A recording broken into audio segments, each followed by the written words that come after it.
امام سجاد علیہ زین العابدین شہید کو خراج عقیدت پیش کرنے کے لیے المادی فاؤنڈیشن بری نے مجلس عزا کا انعقاد کیا۔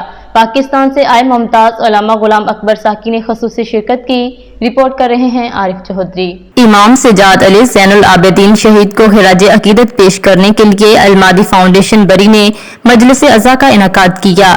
پاکستان سے آئے ممتاز علامہ غلام اکبر ساکی نے خصوصی شرکت کر کے اہل ایمان کو شہدائے کربلا کی لازوال قربانی اور اہل بیت سے محبت کا درس دیا کہ دنیا اور آخرت میں نجات اہل بیت سے محبت و عقیدت سے ہی ممکن ہے۔ دعوت کلام پاک کی بابرکت سعادت سید غلام عباس شیرازی کو نصیب ہوئی۔ شیریں بیان ذاکر سید ثقلین عباس شیرازی نے مجلس میں شریک ذاکرین کو دلسوز آواز میں اہل بیت کی شان بیان کر کے وجدان طاری کر دیا۔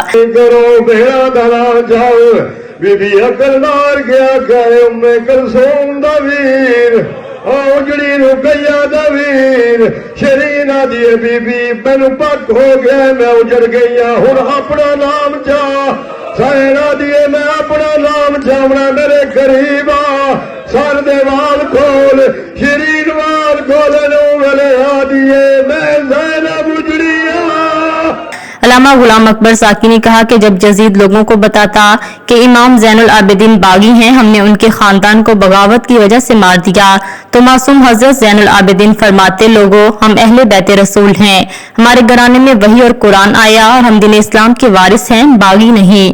ہمارے بابا حضرت امام حسین علیہ السلام کو سجدے اور نماز کی حالت میں شہید کیا گیا۔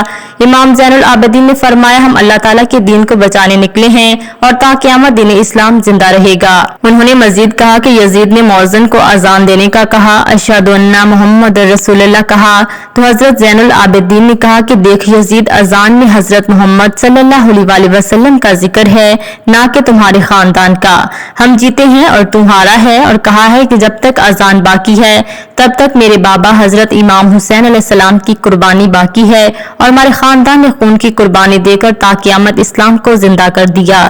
مجلس عزا کے اختتام پر شبیہ تابوت امام سجاد بھی برآمد ہوا۔ ہم رسول اللہ کے گھر والے ہیں، ہم وہ ہیں جن کے گھر میں قرآن آیا، ہم وہ ہیں جن کے گھر میں وحی آئی، ہم دین اسلام کے وارث ہیں، باغی نہیں ہیں۔ میرا بابا حالت نماز اور سجدے میں مارا گیا، ہم میں جرم و خطا مارے گئے۔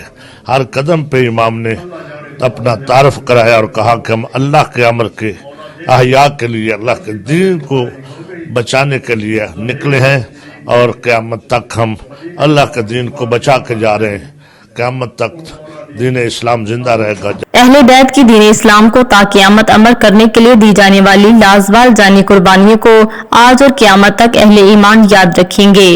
ناظرین آپ کو لمحہ بلمحہ باخبر رکھنے کے لیے کوشاں ہیں۔ مزید اپڈیٹس کے لیے دیکھتے رہیے انڈر گراؤنڈ نیوز۔